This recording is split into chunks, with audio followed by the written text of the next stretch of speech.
Good afternoon, welcome. You are tuned into the Labor Forum here on WRFG 89.3 FM Atlanta. My name is Diane Mathowitz. I'm a retired auto worker and one of the co-hosts of this program.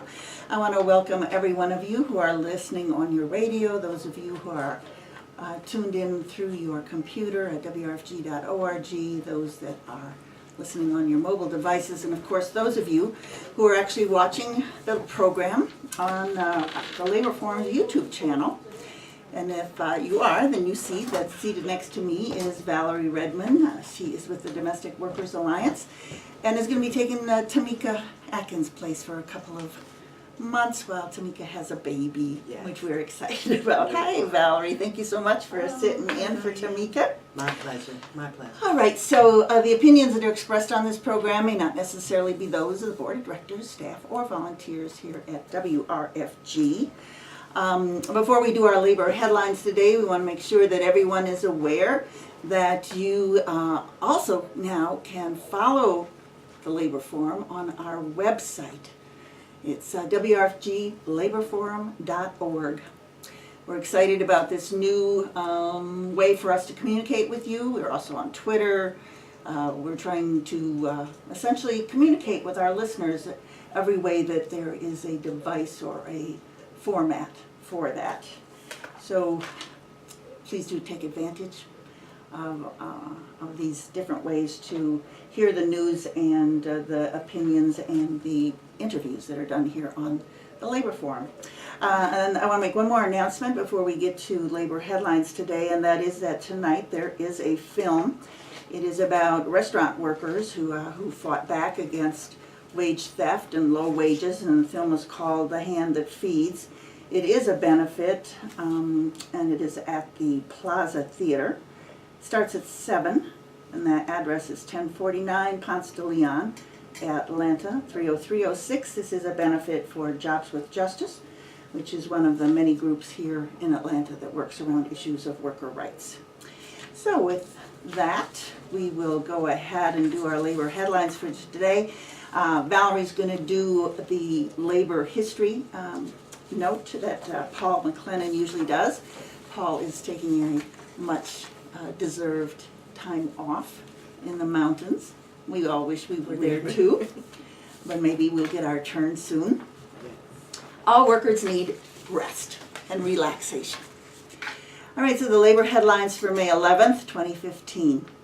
The number of workers on strike in Iceland could increase to 70,000 by the 1st of June. This would represent roughly 40% of the country's total workforce.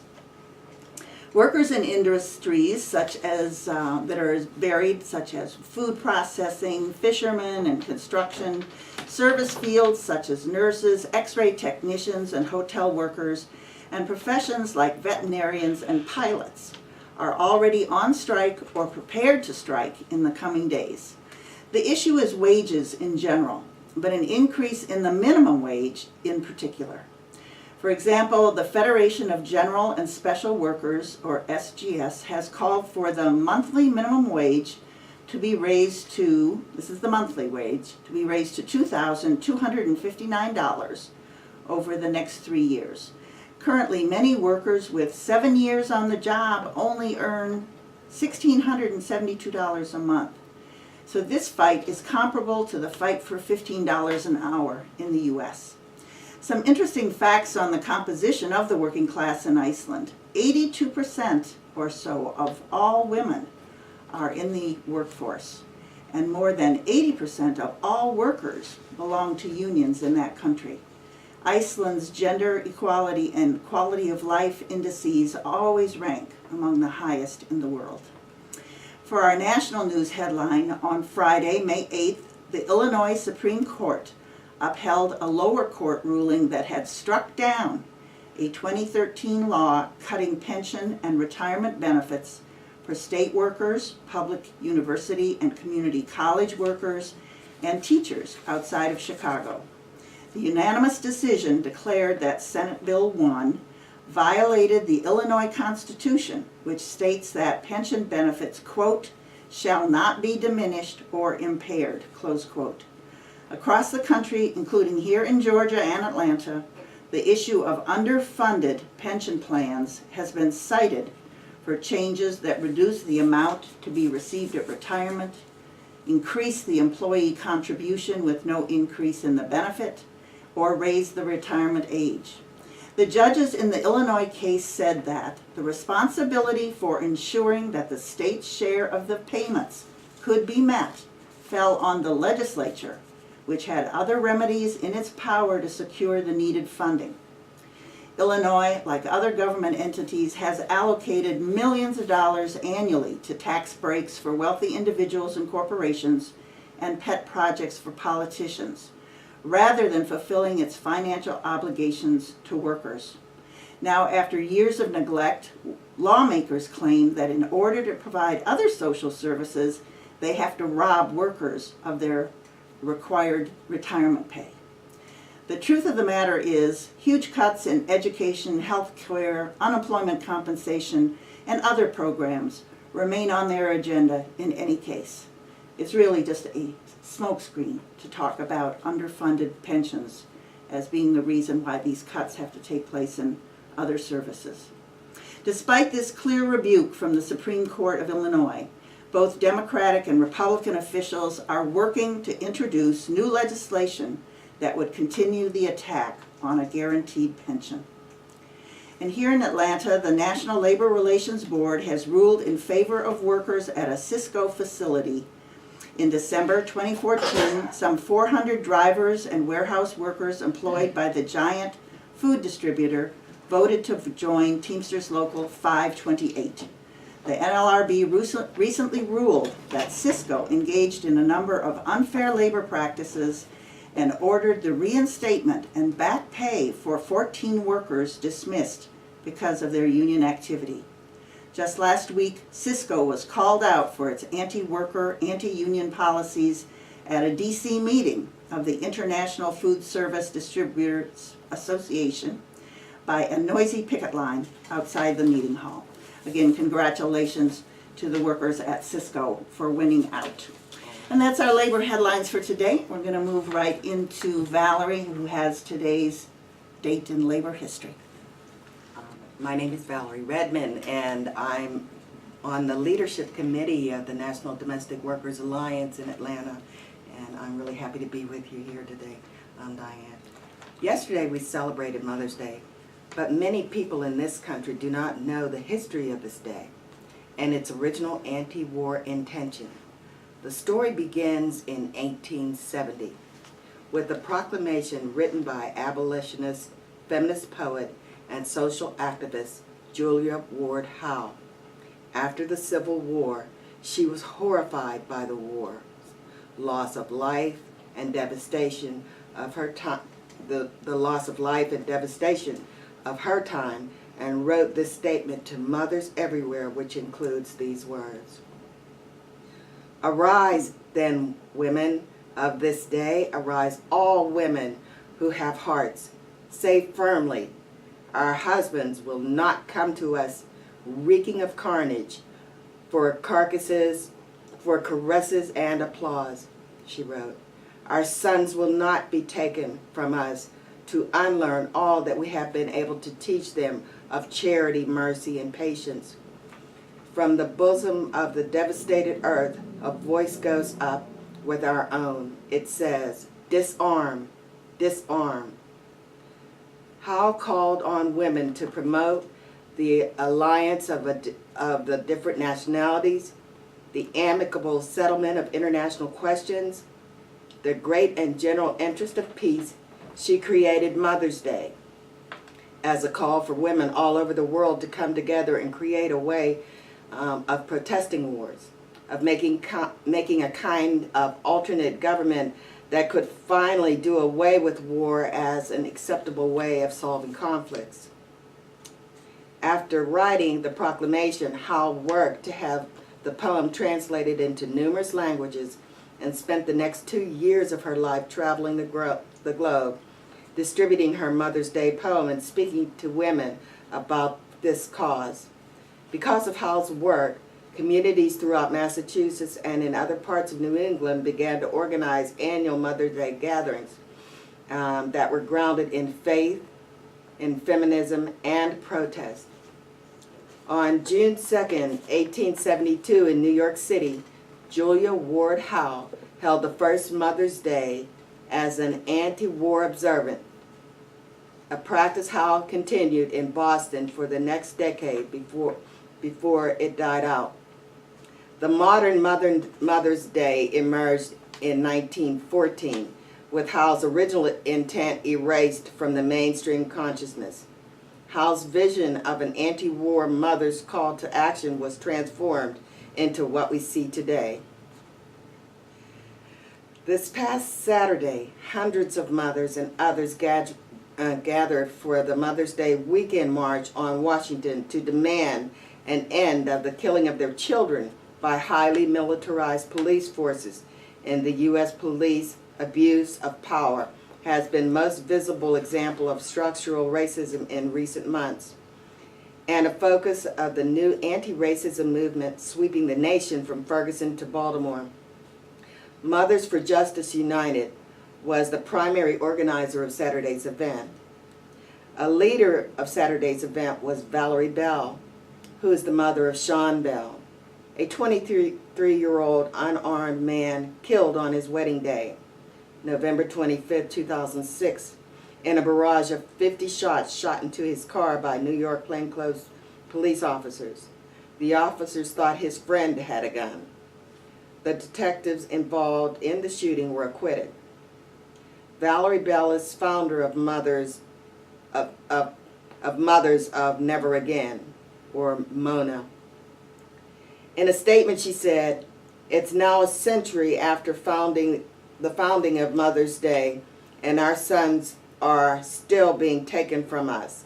Society has not disarmed, but instead has militarized to the teeth. Mothers' sons everywhere are still killing and being killed. We've had enough. Police militarization has ripped apart the fabric of our community," she continued.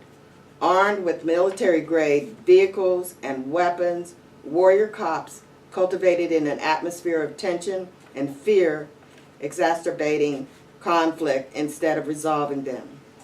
We all know we're going to die one day, but it certainly shouldn't be at the hands of a public servant who's supposed to serve and protect us. As a mom, it is my responsibility to demand an end to this cycle of violence, institutionalized racism, and police militarization. We are healers, teachers, and caretakers, givers of life, and so much more. Mothers are powerful, and if we come together, we can be unstoppable. That's why on May 8th, I'm traveling to Washington, D.C. to stand with other grieving mothers to call for an end of the killing and to say, disarm, disarm. Thank you so much, Valerie. We really appreciate that. And for some of you as well, you may have participated in the WAND, Women's Action for New Directions event that happened yesterday on Mother's Day. And just to let everyone know that WRFG air shifter Dawn Gibson was presented with the Peace and Justice Award, the second time that award has been presented. Just to let you know that we've got great people here at the station who are recognized in the community for the work they do. Congratulations, Dawn. So I'm really excited.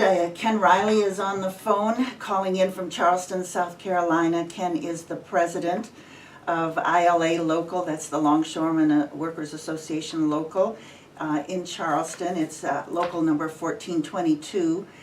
Ken has been so active for a number of years around issues of racism and workers' rights, and we're very happy he's on the phone to talk with us. And I specifically called him because we've been having a number of interviews about the issue of the police killings of people of color, mostly men, oftentimes women though, that doesn't get as much attention. And Ken was involved with the family of Walter Scott, who was, as many people saw on a video, shot down in the back by a police officer in North Charleston. Welcome, Ken, to the Labor Forum. Thank you. Glad to be here with you. Yeah, so it's been a while since I've seen you. We first met so many years ago around the Charleston 5 case. That's correct. That's been How long over ago a was decade that? now. Well, a That long was time. 2001, yeah. Yeah. All right, so Ken, just to let our listeners know, so what's a longshoreman's local? What do you all do in Charleston, South Carolina? We are import-export. We're responsible for the loading and unloading of ships, cargo moving in and out of the country. Anything that's not made here in America definitely probably came in by a ship, and that's what we do. And, of course, all our exports as well, being automobiles. We have a variety of industries that we actually support, automobile industry, tires, and right now we even handling parts for Boeing and all the manufacturing throughout the Southeast. It comes through these southeastern ports, and of course the ILA, we represent ports from Maine to Texas, some 36 ports along the east coast of the United States and the Gulf of Mexico. All right, so I wanted to just for you, if you could, in a kind of short way, just talk a little bit about the history in particular of your local 1422, its active engagement in issues beyond just wages and working conditions of your own members, but the community as a whole. So if you wouldn't mind just letting folks know a little bit about the illustrious history of Local 1422. Well, we've been around for, decades. This local was actually formed in 1867, right after the Civil War, and was known back then as the Longshore Protective Union Association. And we became pretty active in politics and civil issues, even back then as we read our histories. But so we've come full circle. And in my time here in the local now for the last almost 40 years, believe it or not, we have a social conscience. We are very concerned about the community in which we live. Our members come from every community in the Charleston area.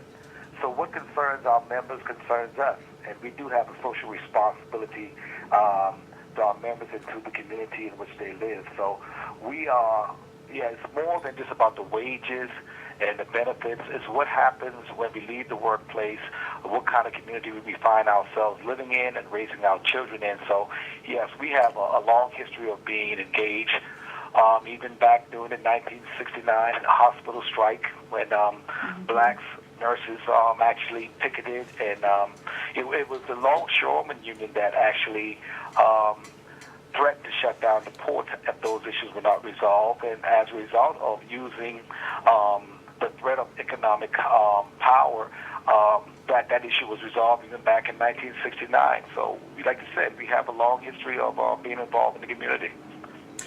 All right, can we talk a little bit about Walter Scott? Can you just, for anybody who perhaps doesn't know this horrible example of really cold-blooded murder, could you talk a little bit about what happened to this gentleman?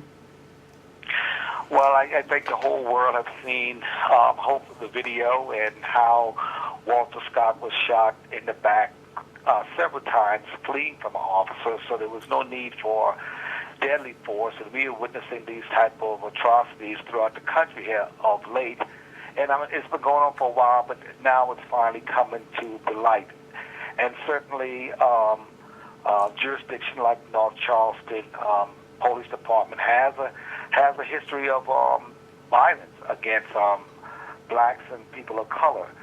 And so, this particular case with Walter Scott really touches home for us, and especially for me and my brother, Leonard, who is very active and is our community liaison for the local right now. He's the one who heads up all our community involvement, because we know the family very well. We worship together in the same church for decades. Our family is extremely close. If I was to raise my voice to the point of I'm yelling in my own backyard, his mom can hear me in her yard. His brother actually is now in our workforce. His mother, Judy Scott, had 3 boys. My mom had 3 boys, so we were very close. very close. So to actually witness this type of killing and seeing someone who you sang on the choir with, was an acolyte with, shot down, and you just can't believe what you're looking at, you know. To hear about it, but then to actually see it and to see how it happened, it is so surreal. It's very disturbing, very disturbing. This is Valerie. I just wanted to ask you a question. Would you say that it because of kind of the understanding of how the area is policed, that it would kind of be a natural fight or flight instinct for human beings, for a human being stopped, for a black man stopped by the police? Would it be kind of, you know, like an automatic reaction to run? Based on some of the things that have happened in the past, of course, especially when it's one-on-one. You know, I myself has been stopped in that jurisdiction at night in a brand new car, not speeding, you know, but just to stop and check. We have actually had some experiences on our terminal where we work by former North Charleston police that actually took down one of our guys, and I had to shut the whole port down.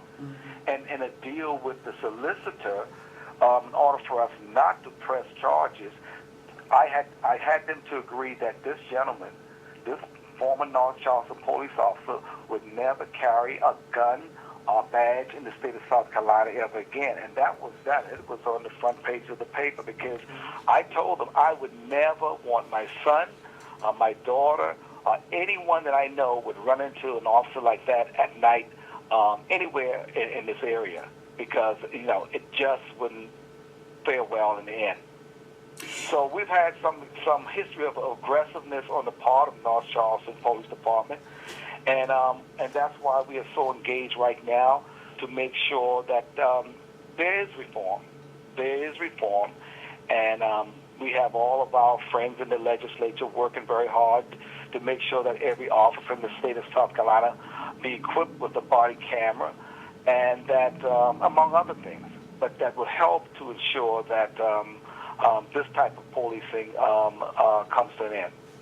So Ken, let me ask you another question. Obviously, you are well aware that on the West Coast on May Day, May 1st, the ILWU, Local 10, I believe, in the Oakland port area, actually shut the port down as a protest on May Day against police violence and in support of the Black Lives Matter movement. And I know that in Charleston, that your local hall also played a role in supporting the community in their protest around this death of Walter Scott. Could you talk about that a little bit, about why you think it is that on both coasts the longshore workers have this kind of social consciousness that perhaps is missing in some other places? Well, you know, Local 10 in San Francisco and Local 1422 is pretty much, we're like married at the hips. And you know what's unique about Local 10 is that they are predominantly African American. I believe it's probably one of the only African American local on the West Coast. My local is African American, 99+%. And when young black men are taken down by officers in these unwarranted police shootings and so forth, it affects our communities directly. So I've said to Jack Heyman and the rest of the guys out there, they are the social conscious of the ILWU in the West Coast. And Local 1422, because of our history and our activism, we are the social conscious of the ILA on the East Coast. I don't think you would find, even though we bring our unions along with us, but if it seems that if there's going to be a response to any social injustice in our communities, it will always be led primarily on the West Coast by Local 10 and primarily on the East Coast by Local 1422. when they had the Bangladesh fires that burned all those people up a couple of years ago. Yeah, the Rana Plaza. Yes. Yes, it was Local 1422 that we shut down the ports for half a day that morning when the Walmart ships came in protest of that particular fire. So, you know, that's what we do. We keep our ears to the ground. We keep up with what's going on, and we will continue to do that because it's just the right thing to do. And we are in a unique situation where we have strength. We have strength because of where we are, how we are situated in the global economy. We are the ones that handle this world's commerce, and sometimes you have to flex. It's the only response to corporate greed, to social injustices that we see from day to day. So I'm grateful to my membership because we do take a risk when we are the only ones, even within our own organization, that see fit to do these things. Sometimes we may be met with harshness from our own union, but nevertheless, we continue to do what's necessary in order to have the proper response for these type of things. Well, I just want to thank you again, Ken, for being on the air, and you have been here in Atlanta a number of times. Are you planning on any trips in the future, close by? Yes. Well, we are in Atlanta 4 or 5 times a year just for our quarterly meetings. I just left Atlanta last weekend, as a matter of fact, for 5 days down there. Yeah. So every 3 months we are in Atlanta for maybe 3 or 4 days for meetings. We normally meet there from the locals from North Carolina throughout Florida. We meet in Atlanta. Well, maybe we can actually get you in the station for a longer interview. I want to thank you. Oh, before we go, is if you wanted to give any contact information, if you have a website, or if there are folks who might want to read a little bit more about the history of 1422 or any other information about your local and your union. Well, unfortunately, we are going through a new system right now, and we will probably be up and running this coming Monday because we'll be tied into the national ILA website. And so I don't have one to give right now, but certainly we will have that information available soon. Thank you so much for joining us today on the Labor Forum. So listeners, you have been hearing Ken Riley. He's president of Local 1422 of the ILA. Are you still a national vice president as well, an international vice president? Yes, I am. I'm an international vice president representing the entire coast. And also now with the International Dock Workers Council, we're based in Barcelona, Spain, and I now serve as the East Coast Zone Coordinator for the East Coast of Canada, the U.S., and the Caribbean, and my role is to coordinate solidarity actions for workers and dock workers in particular all over the world. Wow. That's exciting. That is exciting. And you heard him right here on the Labor Forum here at WRFG, our international representative for worker solidarity around the world. Thanks a lot, Ken. It was great talking with you today. Okay, look forward to joining you in the studio soon, okay? All right, bye-bye. Take care, bye-bye. Bye-bye. All right, folks, so we are going to take a short break for some really important messages here from WRFG. And then we are going to be joined in the studio by 2 members of Actors Equity. We're going to talk about why cultural workers, actors, need a union and what the benefits are to them in their profession. So please stay tuned. You are listening to the Labor Forum here on WRFG 89.3 FM.